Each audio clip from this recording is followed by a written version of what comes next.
Loïc a 32 ans. Barman dans le Marais, il a subi par le passé brimades et vexations pour ce qu'il est, homosexuel. Désormais, il a tourné la page en travaillant dans un quartier qui lui ressemble. Pour moi, c'est tranquille parce que comme je travaille dans un endroit qui est gay déjà à la base, c'est plus simple pour moi. Et j'évolue que dans le milieu gay en fait. Je traîne que dans le Marais. Tous mes amis travaillent dans le Marais aussi. Son client préféré, Christophe, continue lui d'être confronté dans son travail à la bêtise humaine. On a eu des remontées de clients hétéros qui se plaignaient justement qu'il y avait trop de gays. Alors qu'on est en plein dans le quartier quand même. D'autres homosexuels ont choisi une autre stratégie dans l'entreprise. Motus et bouche cousue. Vis-à-vis des collègues, non, ils ne savent pas, donc en général, non.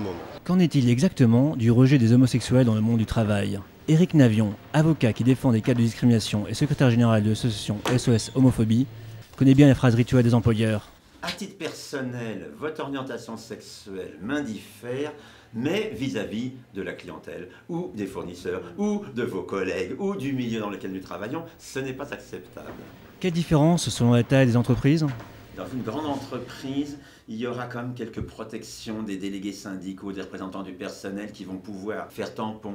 Dans une petite entreprise, c'est très difficile car le patron est en contact direct avec tout le monde et comme l'homophobie vient souvent d'une répulsion personnelle, ça joue davantage.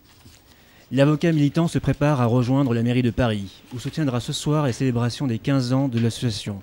15 ans déjà, pour une vigilance nécessaire.